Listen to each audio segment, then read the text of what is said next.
Our next speaker is a remarkable individual who, since retiring from the United States Air Force, getting on for almost 50 years ago, has devoted almost all of his life to efforts to unravel this UFO subject. He's travelled all over the world. He's lectured all over the world. He's dealt with some of the most remarkable cases and spoken with some of the most remarkable individuals in UFO folklore. The first time I met Wendell Stevens was way back in 1989 when we both attended a huge UFO convention in Frankfurt, which was then West Germany. I found him to be a very amiable and charming gentleman, and I knew that he was really down to earth when he and my family enjoyed a Big Mac down in Frankfurt town centre together because we didn't like the hotel meals. What's particularly remarkable about Wendell is his energy, and I think that will come through loud and clear during the course of the next hour and a half or so.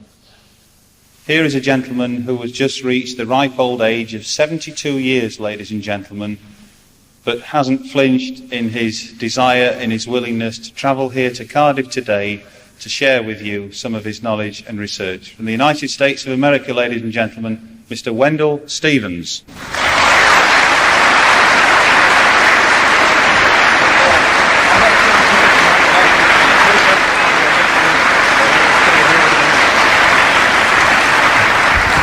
Well, thank you very much. I am extremely impressed by the audience here today.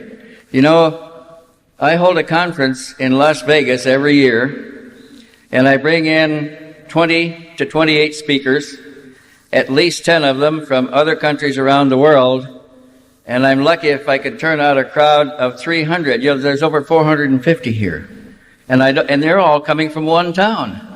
And I draw from the whole United States. And I don't know what that's telling me, but you certainly have a lot more interest in what's going on than our American public in the United States. I've been asked to discuss the Mexican UFO wave, which is the largest UFO wave in the history of the phenomena. We had a big wave in 1954 and 55 over the Iberian Peninsula, and that was quite spectacular. There were hundreds of reports. Lasted a little over a year into the second year. And then we had smaller waves after that in 1967, 72, 76, 78. There was a wave over the Adriatic. We were not getting reports from other countries outside of the Western world at the time. And so we were only looking at the waves generated in the Western world. And then when China opened up in 1979, and we made contact with the researchers there, we found that they had a very heavy wave in 1980 and 81. They had one in 80 and 81, but they had a big wave in the middle 70s that turned the Chinese people around. There was a time between 1947 when China was closed and 1979 when it was opened up again. There was a time in there when the Russians were serious advisors to the Chinese, furnishing much of their training and their military materiel. And the Russians persuaded the Chinese hierarchy to believe that the UFO phenomena was an American trick, and to turn all of the evidence over to the Russian cadres, and they would solve the problems. The Chinese did this for a long time, and it used to be worth a cadre's head to report a UFO case seriously because he was falling for the American trick. However, there was an underground of people who really knew, who were having the experiences, who were dealing with authorities at the lowest level. There were underground groups of students studying the phenomena. And in China, things developed a little differently from the way they did in the United States. The UFO phenomena grew under metaphysical students and an alternate lifestyle crowd in the United States. It was looked at seriously by scientists, but they denied it. And they were persuaded to do this without risking their public careers. In China, where it was illegal to study UFOs at all, the research was being carried out in the universities by university professors and senior and graduate students in a clandestine and very secret way. And they prepared and hand-copied journals that they circulated during the time that the country was closed. So we found, after it opened up and after we were able to get information from inside, that the phenomena that we considered to be a worldwide condition actually was. That the same things were happening in China that were happening over the Western countries, and we already knew that they were happening over all the oceans and the Arctics, both Arctics, and all the continents of this world. So now we are confronted with a new wave of activity that started basically in 1991, in July of 1991, with the an eclipse of the sun in Mexico. And in preparation for the eclipse, the news people had stationed news crews along the path of the total eclipse shadow. They had them in Baja California. They had them under the Sea of Cortez, which is between Baja California and Mexico proper, even underwater cameras filming things, and then going across the country from Obregon to Mexico City and out over the Yucatan. There was a Mexican news team similar to our 2020 program. It's called 60 Minutes in Mexico, headed by a Mr. Jaime Maussan, who was their star moderator and research investigator. Had 3 teams out, one in the Sea of Cortez, one in Obregon, and one in Mexico City. His team in Mexico City filmed a strange object in the sky during the time of total eclipse. He went on the news with it that night over the local news station. They showed pictures of a gleaming object in the sky at the time of the total eclipse when all the rest of the sky was dark. This object was in a section of clear blue sky with white cumulus clouds around it, and it was just to the right of the eclipsing sun. They published that on the news program, and before the program ended, they had several calls from other people. Amateur videographers with their home video cameras had captured the same object, and they were sending copies to the television station. Those copies came in, and for the next morning news, they put 2 or 3 more sequences on from home cameras. That caused a flood of information to reach the station, so much they set up a separate team to handle it called, I forget the name of it. It was a separate group, I'll think of it in a minute, to deal with the eclipse information, and now it became UFO information. And so they began to respond to the communications. They put more on the newspaper, on the air, over the television programs. They published articles in the newspapers. They put pictures on the front pages, which we don't do in the United States. And the crescendo of the activity increased until they were getting scores of reports every day. And in 6 months, they decided to go on the air with a marathon television UFO program, planned to go 6 hours in sequence, back to back, starting at about 10 o'clock at night. They invited me down to that, and it was interesting because during the program we had many other reports called in. By that time they had accumulated over 250 video sequences, video clips, and they had over 120 photographs. We showed some of those on Mexican television. 2 events were filmed while the program was on the air. The program was so well received, and the switchboards continued to be lighted up through the whole 6 hours, that they canceled next program to follow and went a 7th hour into the program, which also resulted in another flood of information pouring into the offices of Televisa. We began working with them at that point to try to find out what sense we could make of all this, because the pictures were very interesting. They crossed the spectrum of UFO phenomena reported elsewhere. There were structured silvery objects in the sky. There were structured lights in the sky. There were amorphous lights, just balls, glowing masses of fire in the sky. There were big ones and small ones. Some seen to emerge from water, and others seen to descend into the water and submerge. And so we started collecting this information into a production that we later put out called Masters of Destiny, I believe it was, or something like that. It was a video production. The activity didn't slow down, though. It continued. And a year later, they put on another marathon program, just about a year on the anniversary of the first one. This time they invited a bunch of local investigators from all over Mexico. Each one brought his star investigation to the television station for presentation.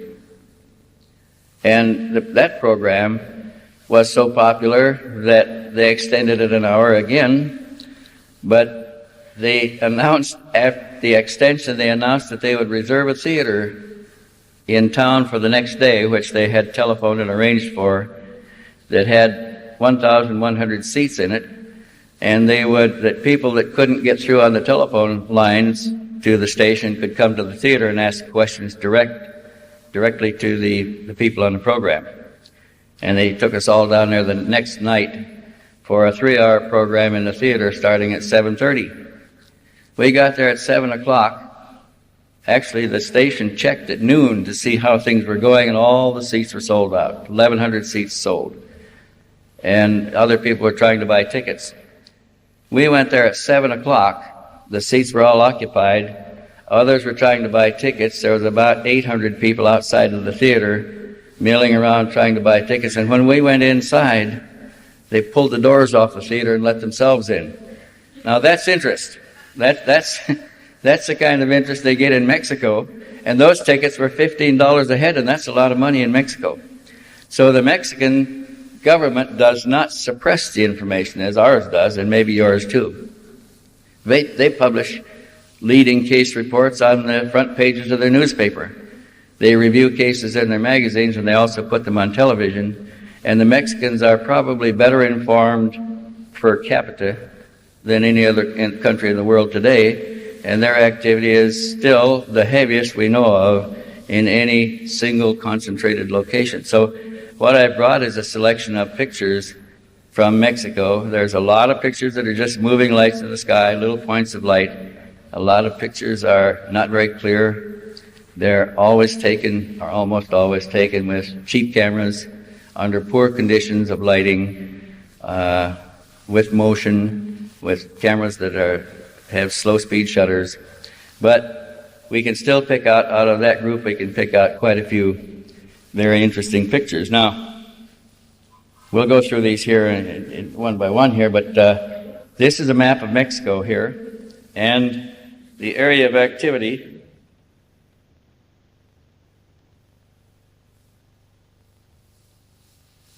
runs across the Mexican area there from the northwest through Mexico City to the southwest. Now, there's other sightings all over the place, but that's the heaviest concentration of activity, and it involves the 3 active volcanoes have become active again now, Mount Popocatépetl and its 2 smaller neighbors.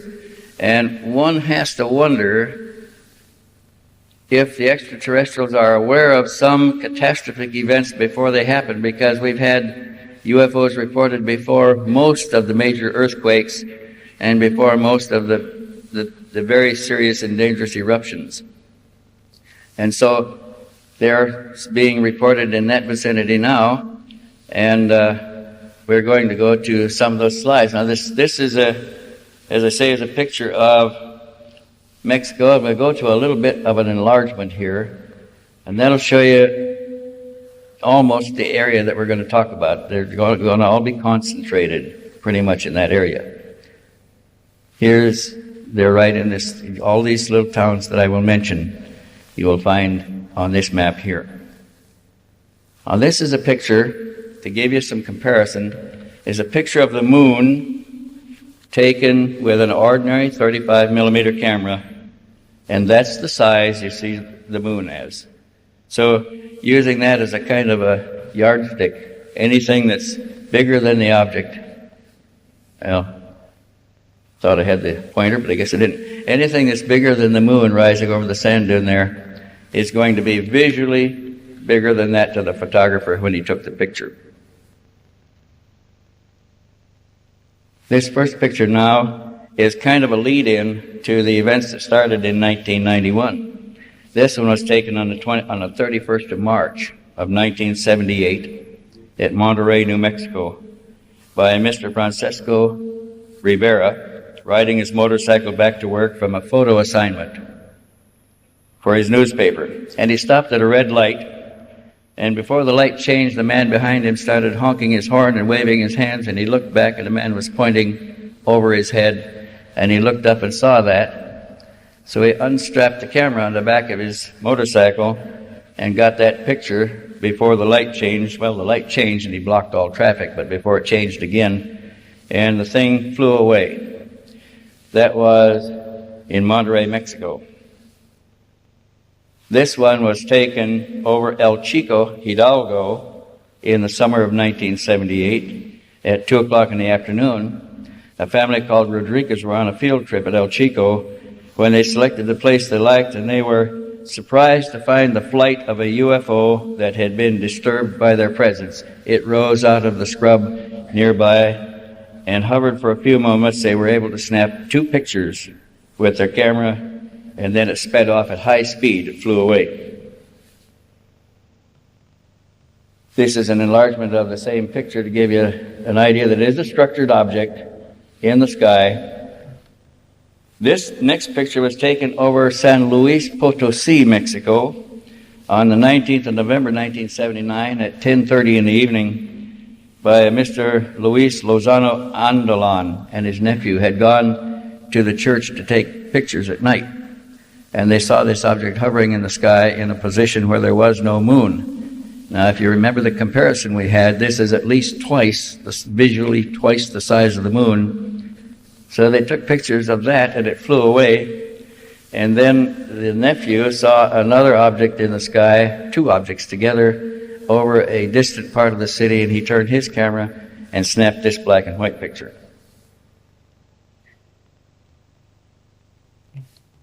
This next one is the beginning of a series taken in Culiacan, Mexico, in 1979 in the early morning. This began at that time with a young man, a mechanic I believe he was, seeing strange objects in the sky, moving objects at night, lighted, and it came closer and closer each time he saw it, until he prepared a camera and waited.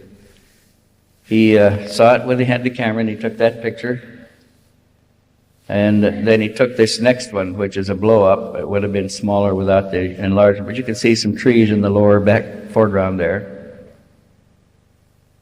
Changed his film and took another picture.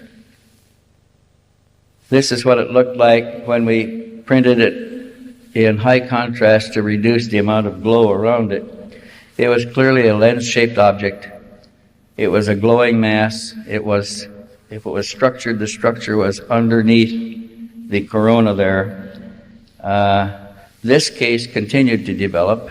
The man he met it on the ground. It landed in front of him when he was trying to take pictures with a video camera.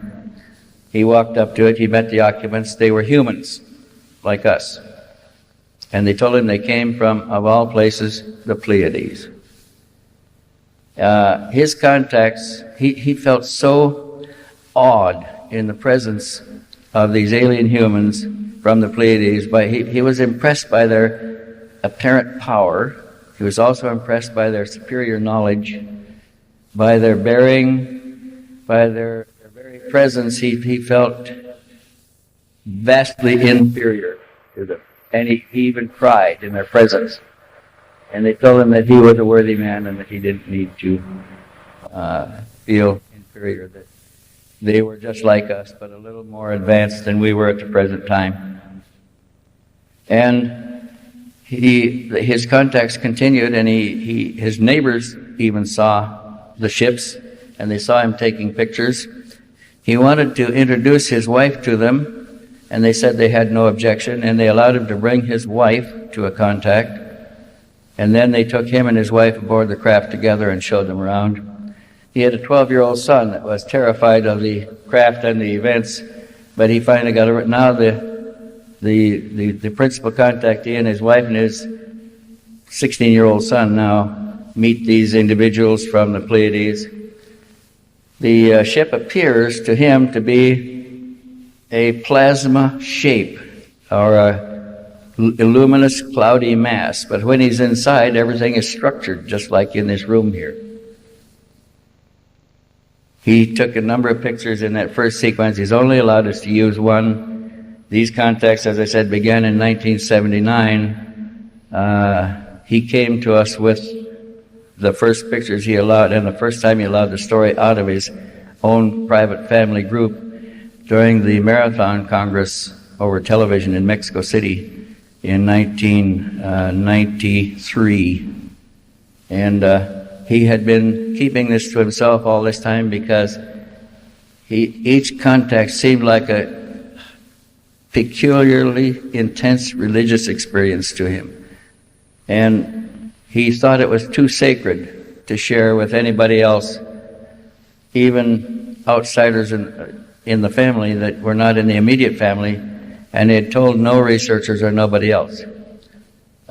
His story is now being prepared for release on a bigger scale, but it's a remarkable story, and they told him, shared a great deal of information with him.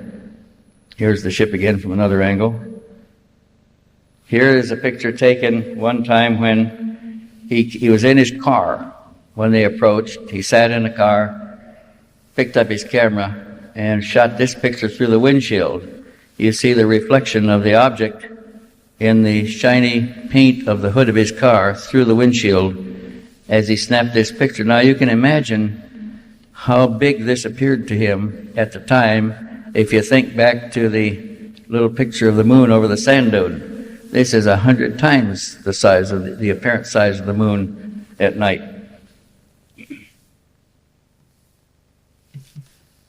Another picture from the same series. Another picture. Here it hovered overhead, and he took a bottom picture of the object, revealed some detail to the bottom that is similar in some respects to the detail from the bottom of a craft photographed by Ed Walters over a Gulf breeze some years ago. Here's a picture taken by a friend of a man and his wife and child were going across Chicosan Reservoir near Tuxtla Gutierrez on the 21st of March, 82, to have a picnic on the island. The island was famous for its scenic beauty and for certain vegetation that grew there, and they were going to have a picnic at that point. A friend wanted to take a picture of them before they boarded the boat, the launch, and this thing was noticed in the sky, appeared in the same picture. Here's a picture taken over Palenque, Mexico, on the 21st of March, 1991. Now remember, this is still part of the build-up to the major events that began with the eclipse.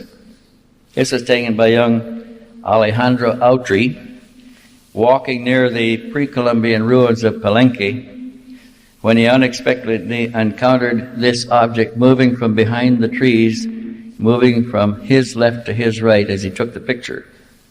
And he only got the one picture, and by the time he overcame his surprise and prepared his camera to take another picture, it zipped away at high speed and was gone. This next picture was taken over Puebla de Los Angeles by a young man who declines identification, and we call him Louis N. This was taken in May of 1991. Young Louis N. was in the habit of waking up in a reverie state. Between sleeping and waking, he would hear voices that would tell him to go to a certain part of his small city of Puebla de Los Angeles. It's probably no more than 20,000 people at the most. And he would take a cousin or a friend or a relative because he never wanted to go alone. And he would go there, and as soon as he arrived and got out of his car with his camera, the object would appear. And then he noticed that the object did not fly in from anywhere or come from anywhere. It seemed to be coming straight at him, straight on, until it was a full structured object in front, moving slowly that he could take pictures of. And it seemed to go away so fast it just shrunk to a point and disappeared. We've had these kind of reports over the history of this phenomena, this apparent high-speed approach and then high-speed departure that looks like a spot grows suddenly to full scale and then dims down and goes away again. And he finally concluded that they're not coming from anywhere in a linear sense as you and I think of travel, that they isolate a point in space and then begin to emerge from an other reality until they're fully dimensional in our own space-time reality. And they interact with him and the objects around them just like any other object in our field of living. And when they leave, they transcend the same way. They just start to shrink and become vaporous until they're a little point that disappears and is gone. Now this is a little bit new to our science of physics because we don't know exactly how this happens.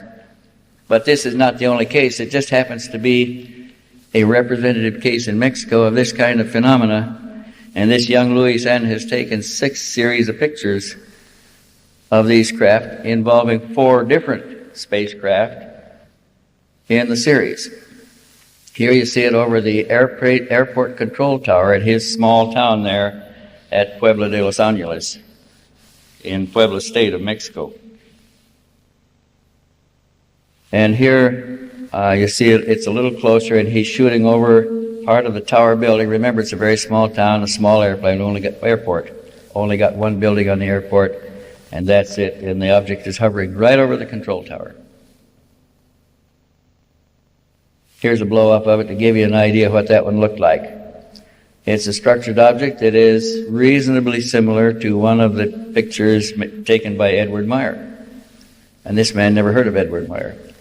So he had his cousin with him, and he asked his cousin to take a picture of him in the same scene with the object, and he went and sat on a cement wall there while his cousin stepped back and snapped this picture. That's Louis N. from the back of his head. This picture was taken over at Atlixco, Puebla. This is the 7th of July now, 1991. The eclipse is going to happen on the 11th. 4 days before that, at 8 o'clock in the evening, 4 judicial police. We call them U.S. Marshals in our country.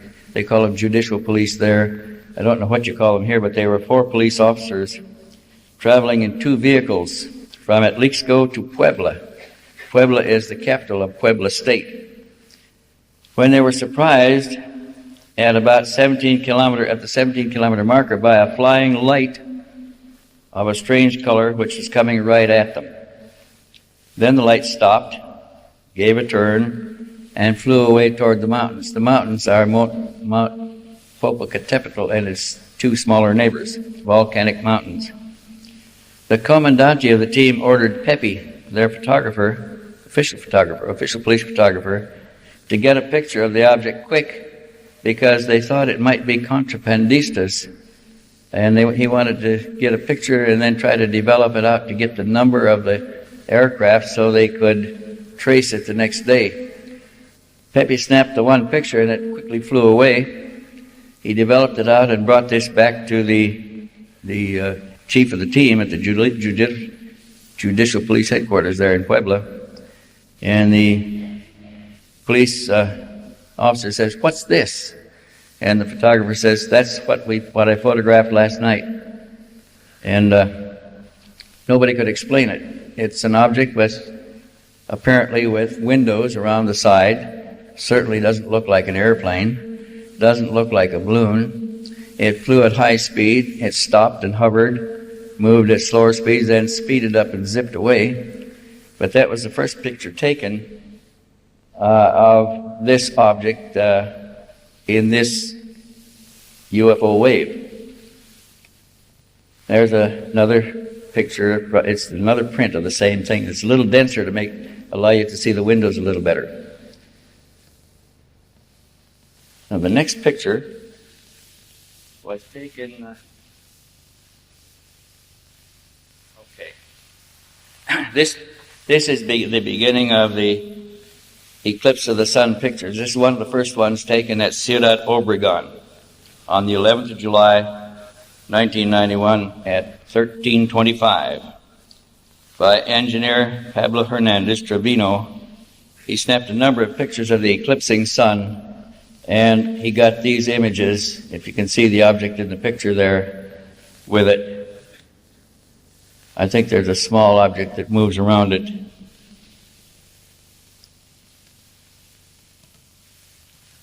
And this next picture, also taken at Ciudad Obregón, was given, he was given this picture by another party who had taken it at the same time, the same day. And he turned it in with the group. Now here's a picture taken also at Ciudad Obregón. Same day, same time. Another picture given to engineer Hernandez Trevino, who, after he snapped the pictures, he started telling people about the remarkable pictures he got, and others who had taken pictures began giving them to him. And he collected about 4 sets and brought them to Ovni magazine in Mexico City. This is the second series that was given to him, taken at Ciudad Obregón, midday. And it clearly shows a blue disc-shaped mass of light in the clouds, partly obscuring, in the clouds that were partly obscuring the eclipsing sun.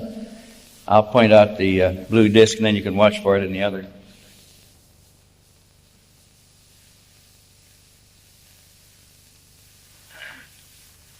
This blue disc of light changed position with respect to the eclipsing sun as the eclipse was taking place. So you can see it's a little higher. And here you see it's still a little higher. And then that's the end of that one. There was a 4th set of pictures also brought to Mr. Hernandez, and this is the first one taken at the same time in the same place. Set of 3 pictures showing a reddish ball of light in the sky in the direction of the eclipsing sun.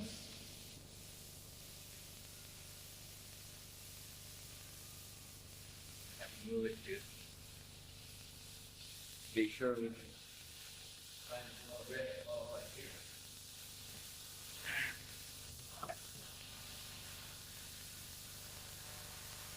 Watch that.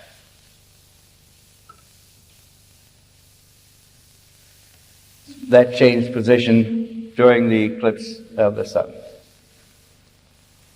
There's even a 4th set of pictures that came out of that series. This is not Obregón now. This is Mexico City, taken by a newspaper delivery man in the south part of the city. Was watching the eclipsing sun when he saw another light come in from below, and he aimed his camera at the sun and captured this anomalous radiant object as it approached the apparent position of the sun. There's number 2. Here's number 3. You can see that it's moving with respect to the sun. I guess I only put 3 of them in there. This next one was taken at Ciudad Valles, San Luis Potosí, on 12th of August, 1991 at 3:20 in the afternoon by a friend of this family who was taking a picture of the wife and captured a glowing orange-yellow ball of light surrounded by a red corona. The photographer did not see this at the time.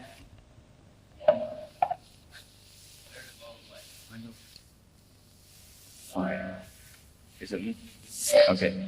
The ball of light does not come out too well in this in reproduction, but in the original picture it was quite orange, and the red glow extended farther than you can see in this development here. But that was the first of a series of pictures involving this strange reddish orange ball of light surrounded by a brilliant red corona that were taken, and we're coming up on a few more here. And I don't know what they are. They may be monitoring devices of some kind. They may be sondes. They may be almost anything.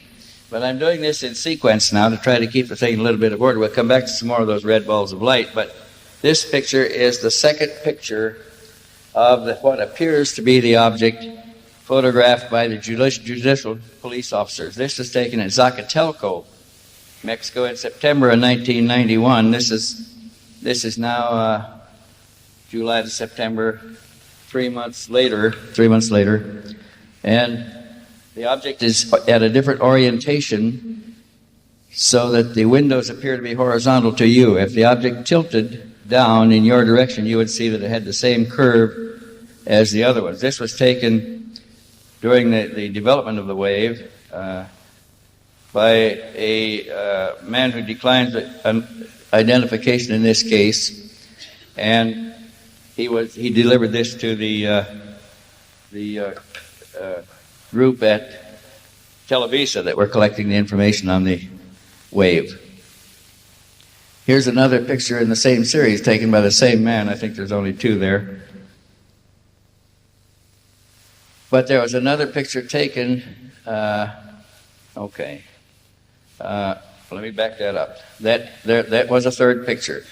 Here's the one taken by the man that desires anonymity, and this is a third picture of the same object taken actually at a different time. This is 31 October 1991, taken by Dr. Carlos Perez and Professor Olkin, both of Zacatelco, who saw this object flying at low level over the city, got out of their car, and took this one picture of the object. And again, it resembles the one before this, taken at the same place, and the one taken by the four judicial police officers. If you tilted, you'd have very much the same image.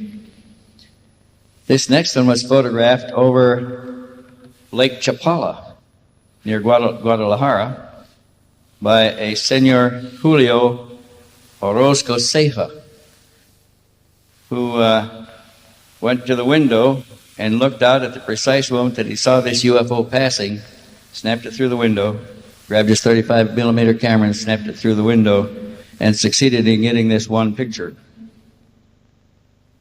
The interesting thing about this picture is the shape and size, and there were 4 visible light spots around the dome here, just above the rim flange on this picture, making the image identical to one that was photographed over Iran about a year before this. This object was seen by other witnesses, who did not get pictures of it, to emerge from Lake Chapala and fly away. Other witnesses had reported seeing it approach Lake Chapala, descend at a steep angle, enter the water without a splash, and disappear. Lake Chapala is only about 300 feet deep at its deepest point, but the residents that live around there are convinced that the object has some kind of an operating base under their lake. Maybe we can see the light spots around the dome here a little bit better here. Can you make them out right there? This is a developing flaw. The light spots were around the rim right there. And this, the one photographed over Iran, had the same light spots around the dome. There's the one that was photographed over Iran. It's a reversed image. That's a negative image of the same thing, but if you saw it reversed so that it was black, at a light sky, you'd have almost an identical image. Okay, this next one looks very much like one of the ships photographed by Edward Meier. in Switzerland. The one that photographed over in Iran also was in 1991, by the way, just a few months difference. This one was photographed over Tulancingo in Hidalgo State of Mexico on the 15th of June of 1992 at 5 o'clock in the afternoon. Senor Hector Carranza heard a strange sound and looked out and saw this object in flight over his home. He snapped 3 good color photographs of it before it got away. A similar object was photographed by an airline pilot. We haven't been able to get the picture yet. This is another of Mr. Carranza's photos. And a third one with a lower visual angle of the bottom. There's a crop of the picture showing that it has the typical 3 hemispherical structures on the underside and a pronounced cupola on the top of a biconvex metallic object. This, there's a greater enlargement if it helps any. This next picture was taken over Puebla, Mexico, again by a Mr. Hugo Perez. And I believe we have another one of these red objects. Now, here again, in reduction, you always lose red in reproduction. So every time you reproduce a red image, it loses more red. This red glow around there was quite pronounced, like this, before we reduced it. And the center was a yellow-orange mass it reproduces pretty good, but the red glow doesn't come out. So that's, we don't know what it is. It's a small object in the sky. It's another one of those, what we are now calling some kind of sans. Need the other device here to move the slide. Okay. Here's another series of pictures taken by Luis N. again. This series was taken on the 8th of December of 1992 by Luis N. And you can see that it's about the same shape as the other one that we showed you. He actually photographed 4 different types of objects. Here's an enlargement of that one. And here's another picture taken by Luis N. on another date, on the 10th of December, when he took 3 sets of pictures on the 10th of December. One in the center of town where this was taken, one on the highway to the airport, and one over the airport. This is an enlargement of the same thing. You can see that it's a slightly different type from the one before. It has a higher dome, no hemispherical spheres on the bottom, had a row of glowing lights around the rim flange. Here's one taken over Teotihuacan, and I always have trouble pronouncing that. Teotihuacan, Mexico, on the 15th of January, 1993, 4 o'clock in the afternoon, by a Dr. Eduardo Garcia Covarrubias on vacation with his family at Teotihuacan. They took 6 pictures of this object moving about over the city. Here's another picture taken over ruins, a famous site there. This was taken by the son of a family that had gone on vacation. They don't like their names mentioned, to the pyramid, and the family is climbing the pyramid there, and the son tried to get a picture of them climbing. He's a 12-year-old boy holding a camera, going to get pictures of the family going up. He got this picture, and here, again, is the luminous yellow-orange center surrounded by a glowing corona, red. We don't know what that means. We don't even know how big this one was. It showed up large in the photograph, just like you see it there. And then the family came down from the pyramid, and they went on to something else, doing something else, and he snapped another picture over another feature of the ruins in that center there, and he got another object, different from the first one. And we don't know what that was. This picture was taken by the father or stepfather of Hilda Martinez, who had gone up on the roof of the house to water some plants up there. In Mexico, they grow vegetation, plants and gardens on the roof of the house.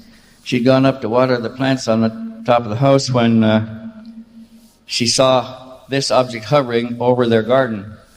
And it was not very big. It was she estimated it to be about 8 to 10 feet in diameter. That's not big for a UFO. And it was very close. And she went back down the stairs screaming for her stepfather to come up there. He was inside. He grabbed a camera and went back up with her in time to get this picture and 2 more before it flew away. Here's the second one. Oh, I didn't put the third one in here. Okay. This next one is a very interesting one again. It was taken at Ocotlan, Jalisco, Mexico on the 24th of April, 1993 at 6 o'clock in the evening by a photographer by the name of Lopez.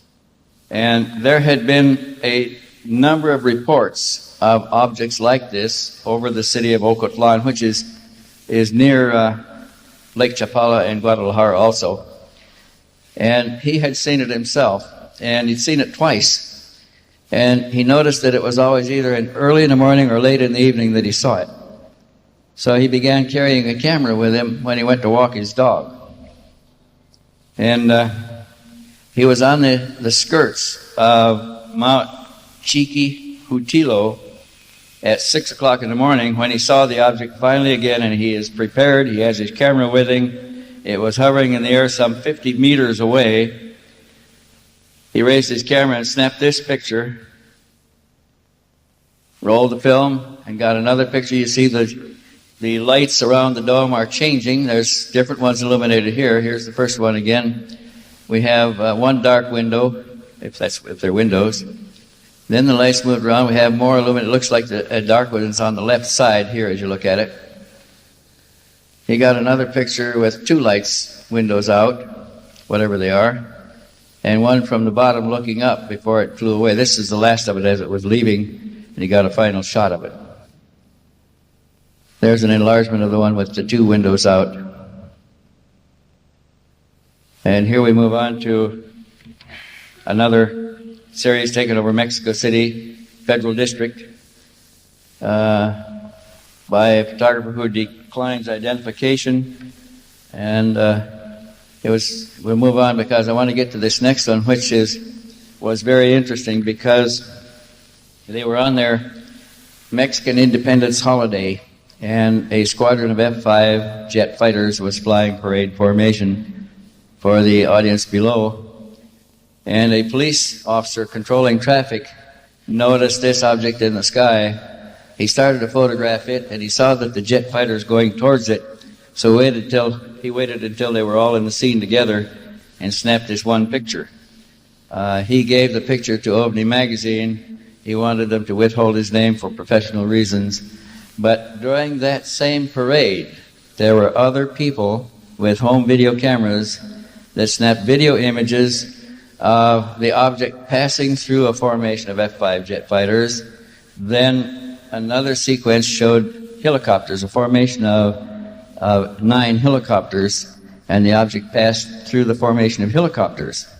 And then the helicopters came around again. It made one more pass through the helicopters. Then one of the jet fighters was detached from the formation by the flight commander and sent to chase the thing off, and he headed towards it. He was going to try to get a closer look, and the thing speeded up and went up at a very steep angle and disappeared from the sight of everybody. The jet fighter looked like it was standing still as the object outdistanced it, climbing away. This one was photographed in Colony, Santa Barbara, Corregidora, on the 24th of October, 93, at 6:30 in the evening, showing this picture was taken through the window of this gentleman's home as he was looking at Mr. Martinez Cabrera, and it flew away, but another object appeared, a dark object, and he snapped a picture of it. And they appeared to be associated because they were there within seconds of each other, but it also flew away, and he didn't get any more. Now here's another picture taken of a man riding a horse in Leon, Guanajuato, Mexico, Hector Ramirez. And a friend of his was going to take a picture of him on the horse. And here we have this funny little yellow-orange ball of light surrounded by a red corona. appeared in the same picture. Nobody there ever saw anything like that at the time. Here's another one taken from over at Lixco, Puebla. At Lixco is where the 4 judicial police officers had their experience and photographed the object. This man had heard so many stories of UFO reports that he went to at Lixco with his own camera and was going to sit there and wait for something to happen. He got there and pitched a little pup tent and get ready to wait them out. And he no more than got the pup tent erected and got his camera ready when he turned around and saw that object hovering between him and the lower slopes of Mount Popocatépetl, which is out of the scene to the right there. Here's an interesting one. This is at Zitácuaro, Michoacan State, taken on the 10th of February, 1994, 5 o'clock in the afternoon. A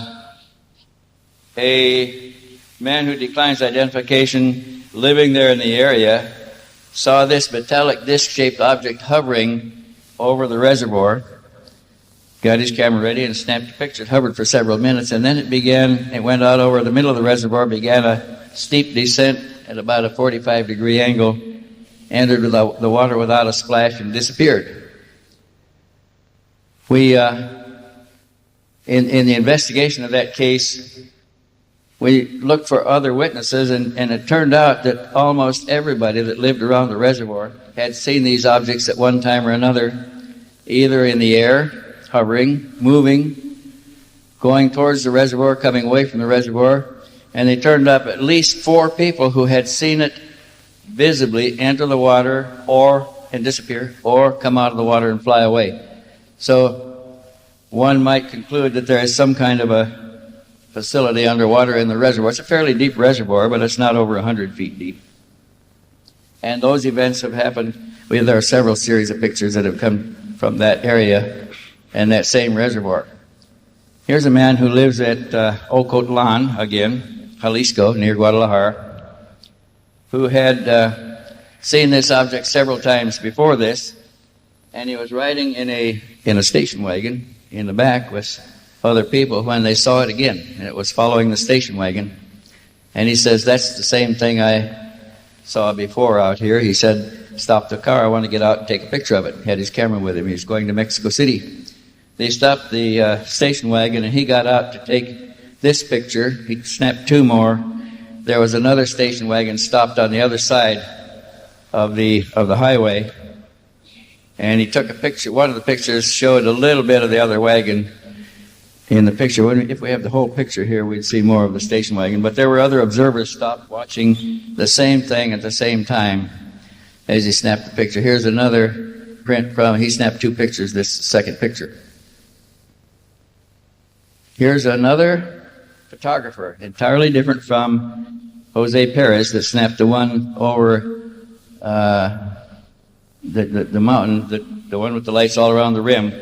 This was taken near Chilcota, Michoacan province. Michoacan is the province that holds Guadalajara and Lake Chapala. This is Senor Gonzalez. Was able to take one photograph of this object, which he observed for himself. He knew nothing about the other set of pictures that were taken, never heard of them, but this is the one that he saw and photographed, and he turned it over to the group of people at Televisa that were collecting the pictures of the event, making up a history of the wave. Here's a picture that was photographed over Ocotlan, Jalisco, an object in the air by Alejandro Bacol, who was aboard a small aircraft when he encountered this object at 5,000 kilometers altitude in the sky. Snapped this one picture of the alien object from his airplane in flight. Here's another picture taken at Tegucingo, Puebla, Mexico, by Hector Ramirez and his daughter and her boyfriend. They were driving in a car, and at a place between Acatlan and Puebla, the boy wanted to stop to relieve himself. And the girl wanted to fool him by pretending to take his picture as he was behind the tree here, and she quickly aimed the camera, telling him she was taking a picture of him, snapped it, didn't see this, but this came out in the developed picture. The boy's behind the tree and the car's parked over here on the side of the road. Another one of those strange things, which means that the phenomena is real, or very likely real. We still don't know what it is. It may be some kind of a sonde or some kind of an investigation device or a perceiving device, perhaps. We have many reports of these things. They come in this goldish orange color with a red corona around them. Some have had a green corona around them. Some of them are green luminous balls of light. Some are blue. They have been observed to come through walls into a room, interact with the people there, and go through the walls and disappear again. It's fairly commonly reported in this society here. Yeah, we can change the carousel now. So the Mexican wave is still going on. I'll show you a few more pictures. Then I brought some other pictures here that are very unique that we might be interested in, that I'll show you because they're one of a kind. If I can get this all organized, get it all organized here again. Okay, this is Guadalajara. The editor, am I on here? The editor of OVNI magazine, hearing about recent reports near Guadalajara, had chartered a private airplane to take her out to look over the section of highway between Lake Chapala and Guadalajara where so many events were being reported, and where the pictures were taken by the man that got out of the station wagon, and where pictures were taken of the object that descended into Lake Chapala and disappeared. And they're in the rented airplane, and the instruments started going all haywire. They lost fix.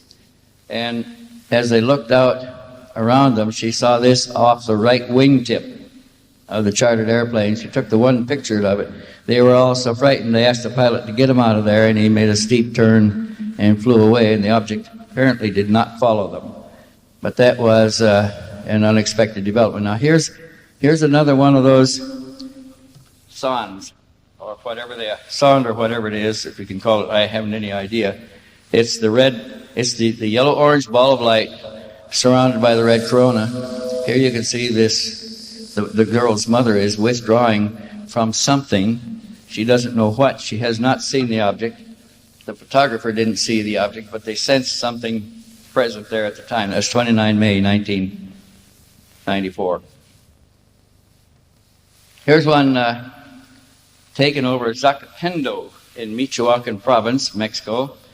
Senor Hector Salvador Olmos, lying on a cot outside of his house. You can't see his feet here, but he was laying on a cot with his feet towards the mountain. When he saw this object slowly approaching, he had his camera on a little bench beside him there, a little table. And as it got closer and closer, he reached over and got the camera, slowly prepared it and aimed it and took this one photograph of the object as it passed by. It's clearly a circular domed, disc-shaped object. This one was taken over the Federal District of Mexico City by a commercial television camera team. One of the regular news camera teams had two objects in the sky they followed for some time. The objects were quite distant and they didn't get very good images, but they were there. Here's another picture from the same sequence. This one was taken by a photographer, professional photographer, near Puerto Vallarta. He was walking down the sidewalk. He had shot all but one frame on a roll of film, and he was looking for something to shoot a picture of, and he thought he would shoot those palm trees in front of the neighboring hotel. He just raised his camera, snapped a picture of the palm trees, went back in and developed out the roll of film, and when it was printed, he saw this object in the picture. He didn't know what it was. He didn't see it. It is not a film flaw. It's not a scratch in the emulsion. Whatever it is, it's registered in the emulsion layers as a structured object in the picture. Here's an interesting series of pictures taken over the Basilica de Guadalupe in Mexico City on 17 July 1994, 6 o'clock in the evening. The family has just come out of an early evening mass, and they're walking towards their car when they hear a strange buzzing sound. Looking up, they saw this object moving around over the dome of the basilica. And they had a young man with them who had a camera in the car, and he went and got it and came back and started taking pictures. He snapped the whole roll of pictures of this object maneuvering over the top of the Basilica de Guadalupe in Mexico City that evening. Remarkable pictures. Strange object. It's not a weather balloon. It's nothing that they could account for. Now, this is an interesting picture from the series down there of it was taken at Camembaro in Guanajuato, which is near Mexico City, by young Arturo Romero's father. The boy his father was in the house doing something, working at something. The boy was out in the yard, and he saw the object again. He had seen it a number of times before, and he'd reported it to his father. And he said, Father, my friend is out here again. Get the camera and come take our picture. And the father took the camera, went outside. The boy was standing in the yard. The object was hovering over his shoulder, and he snapped that one picture with his young son and the UFO in the background. Here's an enlargement of the same picture showing the object in a little more detail. It's clearly a structured metallic object. This picture was taken at night at Acambaro, Guanajuato, by the same father who had taken the picture of the boy, but this time the father saw the object in the sky at night, and he took this picture of it, and it developed out on the same roll of film. But this one he clearly saw as he snapped the picture also. Oops, got the wrong one. This next picture is from Zitácuaro again, which is the reservoir at Michoacan. This is an entirely different series of pictures from the one I showed you before. This is going to be a series of 3 pictures of the same object that comes out of the water, flies around over the big reservoir there, and goes back into the water again. There's another, that's number 2. I think we got 3 pictures in this series here of that object. Now, this next picture was taken over Hidalgo, Michoacan, which is not too far away, by Jaime Cardenas, when he and 2 neighbors saw the object, and he went in and got a camera and came out and took the pictures. This one it's another one of those pictures showing the small red, the yellow object with a red corona around it. Some kind of a sonde, we believe. Here's one taken that also came out of a reservoir and went back into it. This is at Metepec.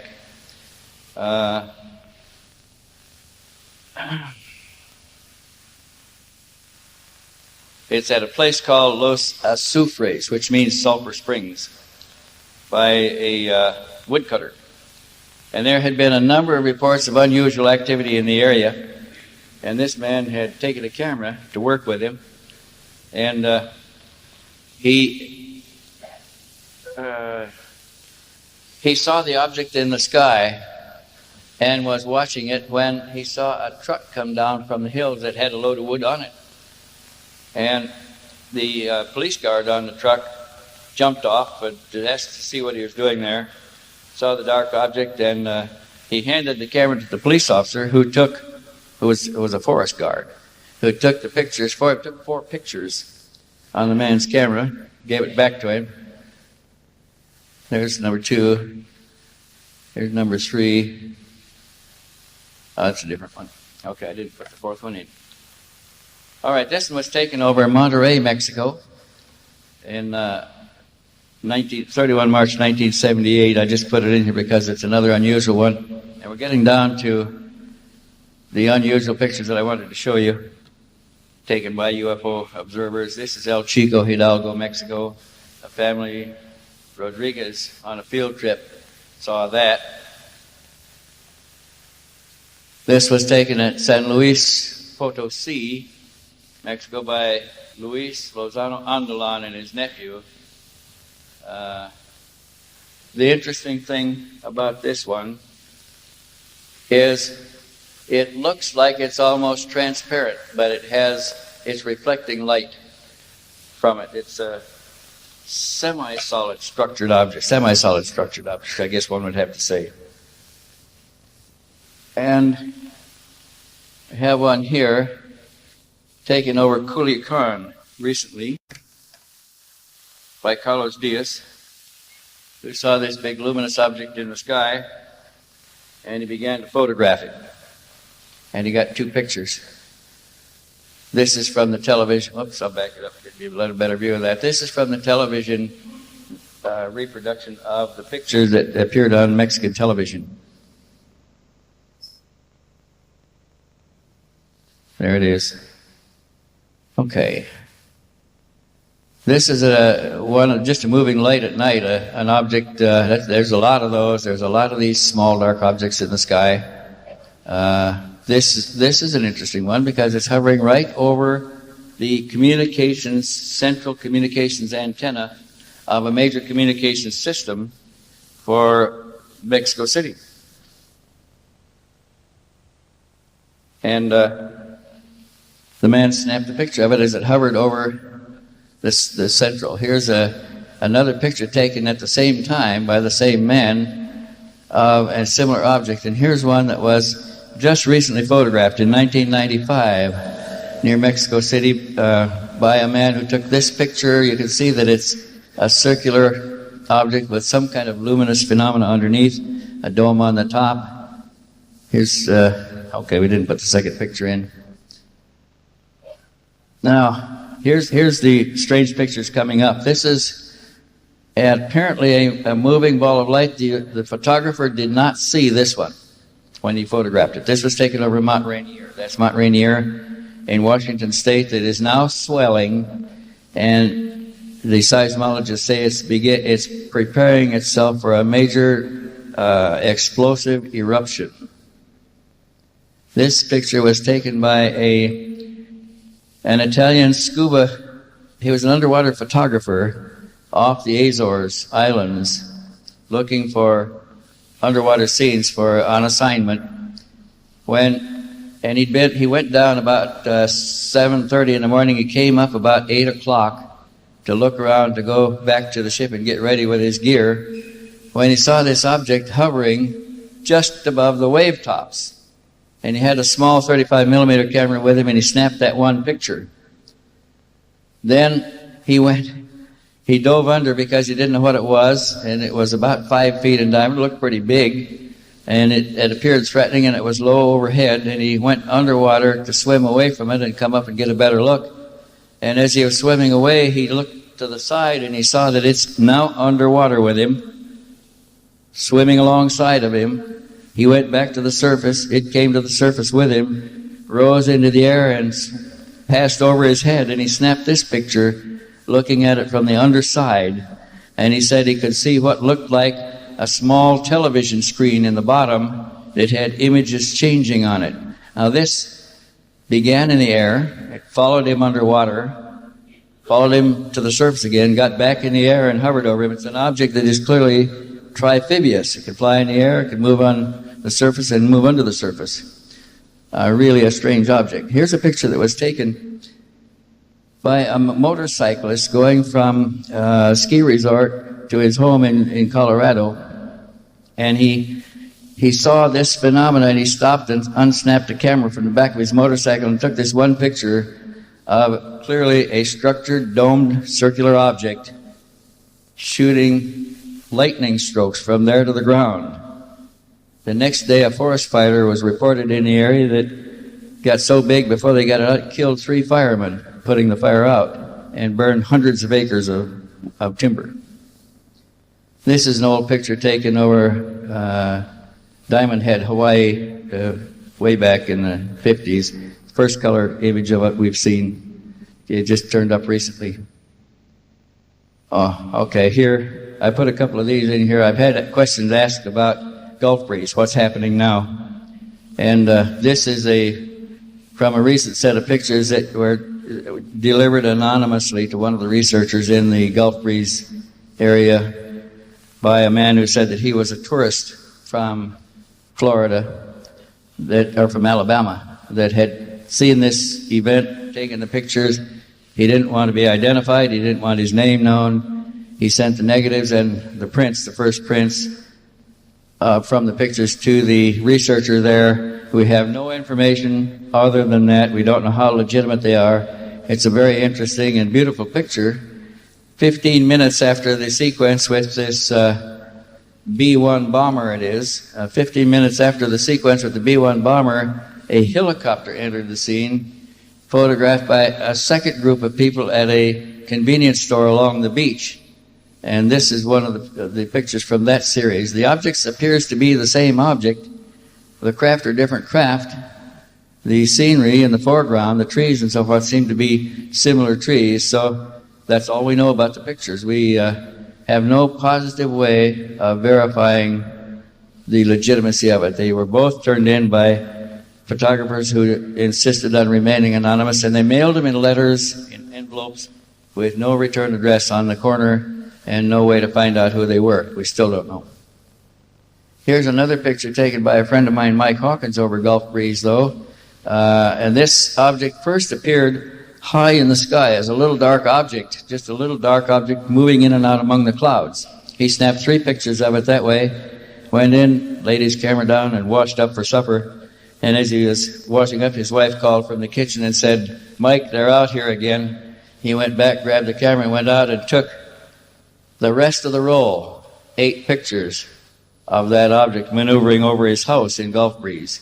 It's clearly a circular, structured object with a semi-transparent or translucent dome on it. This next one is a series of pictures taken. We've got that one upside down. I knew I'd bound to do it. This is a picture, if you can invert it in your mind, of a dome disc in the lower left-hand corner, which would be the lower left-hand corner, and a stealth bomber making a pass on it. Maybe we got one right side up here. There, the stealth bomber is passing now, and you can see that it was coming around, taking a look at this dome disc, or apparently taking some kind of reading on it. And then the stealth bomber circled again and then flew away. Here's another picture taken by Ed Walters. This is from a television screen. He took it on a television camera, live television, of an object that he watched moving over the water, coming towards him. And then he saw an F-14 jet fighter apparently vectored in on the object by air traffic control, and it's now passing between Ed Walters' video camera and the object. You can see that they are eclipsing each other. The jet fighter is this side of the object, and the object has to be at least as big as the jet fighter. The jet fighter is 76 feet long. That's one of the recent ones taken by Ed Walters, and that concludes the photographic images.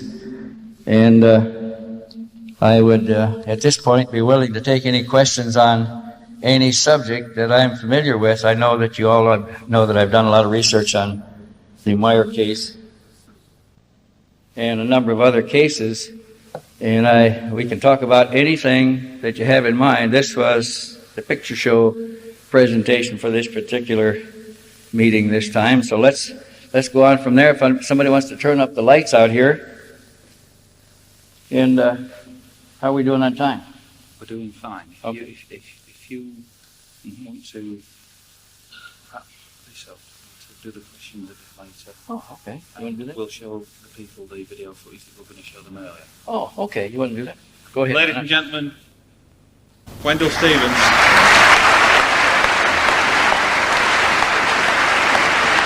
Thank you, Wendell.